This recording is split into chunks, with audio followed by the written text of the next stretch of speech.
Variable का मतलब change हो रहा है। अगर हम एक फोर्स और डिस्प्लेसमेंट की बात करें या कोई भी फंक्शन ले सकते हैं, फोर्स अगर ये बात करेंगे तो यहाँ पे देखा जाए तो फोर्स हमारा कांस्टेंट है, फोर्स की वैल्यू यहाँ से सेम है, देखिए सेम डिस्टेंस, तो ये फोर्स हम बोलेंगे यहाँ F is constant, this force is constant. अगर यही फोर्स ये है और एक्स कुछ ऐसे हो जाए तो ये फोर्स हमारा एक्स के साथ बढ़ रहा है, यानी यहाँ पे जो फोर्स है वो इतना है और डिस्टेंस अगर यहाँ पे है तो ये फोर्स थोड़ा सा और बढ़ गया क्योंकि डिस्टेंस बढ़ गया, ये फोर्स और बढ़ गया क्योंकि डिस्टेंस और ज़्यादा बढ़ गया, तो इसको कहेंगे वेरिएबल फोर्स। कभी कभी ग्राफ कुछ ऐसे हो जाता है, फोर्स डिस्टेंस में ऐसे कुछ कर्व टाइप का हो जाता है, तो देखा जाए तो ये भी हो गया। नॉर्मली हम ऐसे लेना चाहेंगे, ये बढ़ता चला जा रहा है बट वो कर्व है, तो देखा जाए कांस्टेंट फोर्स ये है, ये वेरिएबल फोर्स है, बढ़ रहा है, ये भी बढ़ रहा है। अच्छा, वेरिएबल का मतलब कम भी हो सकता है, ये फोर्स कम भी हो सकता है, दिन पर दिन कम हो रहा है, तो जो चेंज हो रहा है फोर्स उसको बोलेंगे वेरिएबल फोर्स। तो आज अब इसी वेरिएबल फोर्स से हम वर्क डन फाइंड आउट करेंगे। पहले तो हम वेरिएबल फोर्स का एक फंक्शन लिखेंगे, किस तरीके से हम लिखते हैं फोर्स, एंड देन उसके बाद वर्क डन होता है फोर्स इनटू डिस्प्लेसमेंट, उसी से हम फाइंड आउट करेंगे वर्क डन। तो देखा जाए तो वेरिएबल फोर्स जो होता है कुछ ये होगा ए एक्स प्लस बी, या हम ऐसे भी लिख सकते हैं a x square plus b x plus c. देखा जाए तो ये फंक्शन एक्स, यानी एक्स की वैल्यू जैसे जैसे चेंज होगी वो फंक्शन की वैल्यू चेंज होती जाएगी, कम होगी तो फोर्स कम होगा, अगर एक्स की वैल्यू बढ़ेगी तो फोर्स भी बढ़ेगा, तो इसी तरीके से ये बोलेंगे वेरिएबल फोर्स है। अब हम यहाँ पे वेरिएबल फोर्स लेके इसको हम निकालेंगे वर्क डन, तो जो वर्क डन होगा वो भी वेरिएबल होगा क्योंकि फोर्स इनटू डिस्प्लेसमेंट ऐसा होता है।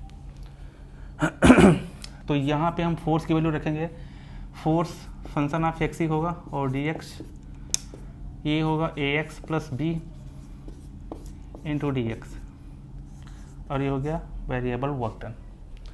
इसको सॉल्व करने के लिए हमें इंटीग्रेट करना पड़ेगा, तो यहाँ पे लिखेंगे इंटीग्रेट करेंगे यहाँ पे डी डब्ल्यू, और ये हो जाएगा a x plus b d x.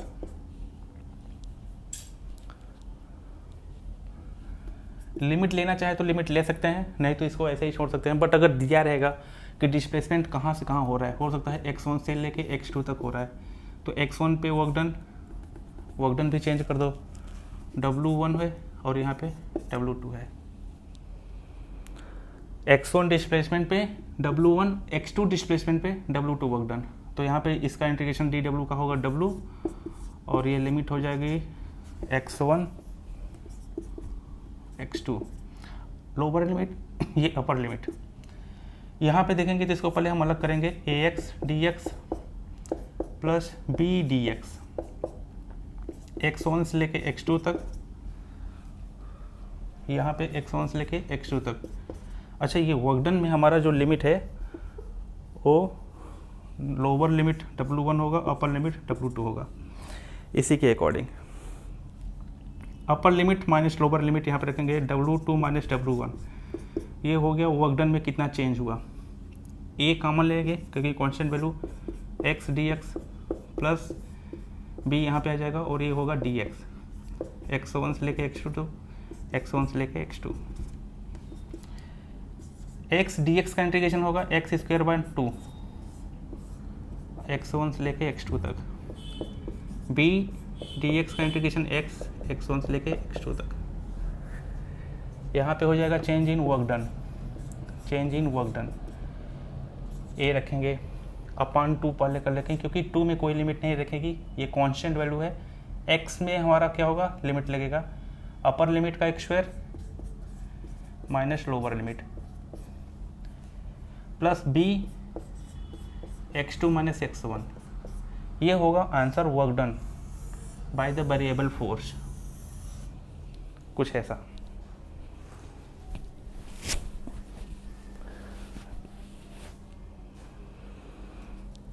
Question हम यहाँ पे देख लेते हैं कि x equal to T cube by 3 है। क्वेश्चन नंबर 2 है x equal to T cube by 3। तो यहाँ पे find out the work done जो है, फाइंड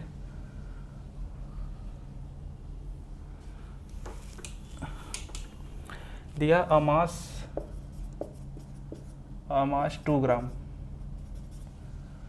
जो कि डिस्प्लेसमेंट कर रहा है x equal to T cube by 3। तो यहाँ पे निकालना है find work in first 2 second, यानी 2 सेकेंड में। तो वर्क डन निकालना है 2 सेकेंड में। 2 ग्राम का मास चल रहा है, वो मूव कर रहा है, और ये डिस्प्लेसमेंट इस डिस्प्लेसमेंट के साथ, यानी कि देखा जाए तो यहाँ पे हमारा डिस्प्लेसमेंट वेरिएबल कर रहा है, वेरिएबल हो रहा है, वेरी कर रहा है। तो इसमें हम देखेंगे वर्क डन कैसे फाइंड आउट करेंगे। तो सबसे पहले हमारा वर्क डन होता है फोर्स इनटू डिस्प्लेसमेंट। ये मेन इक्वेशन है, इसको याद रखना पड़ेगा। हमें अभी फोर्स के बारे में कुछ आइडिया नहीं है क्या होगा। तो फोर्स होता है m इंटू ए। मास तो दिया है, बट एक्सेलरेशन क्या होगा, एक्सेलरेशन की वैल्यू यहाँ से निकालेंगे। अगर ये डिस्प्लेसमेंट है टी क्यूब बाई 3, तो यहाँ से हम ये डिस्प्लेसमेंट को डिफ्रेंशिएट करेंगे, इसको डिफ्रेंशिएट करेंगे, तो ये हो जाएगा वेलोसिटी, और ये हो जाएगा 3t²/3। तो वेलोसिटी हो गया t²। अगेन डिफ्रेंशिएट करेंगे तो आ जाएगा ये एक्सेलरेशन, जो कि होगा 2t।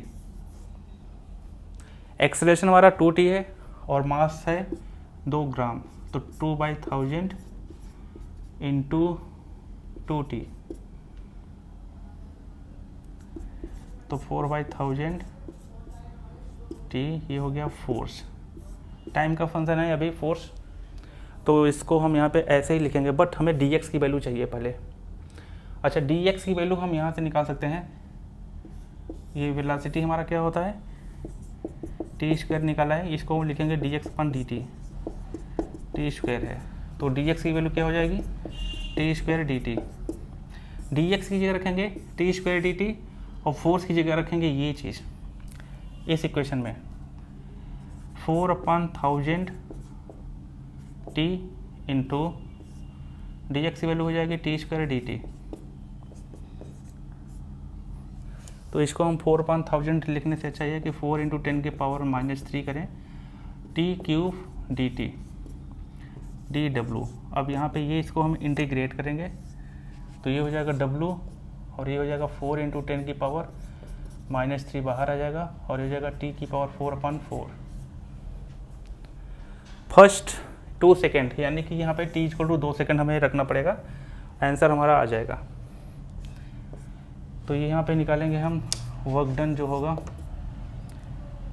10⁻³ इंटू टी की वैल्यू होगी 2⁴ 16 10⁻³ यानी कि 1.6 इंटू 10⁻² जूल।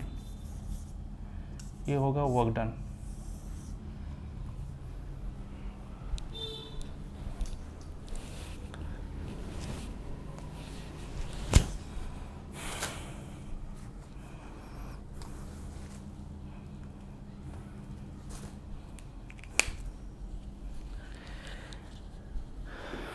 बहुत गर्मी है।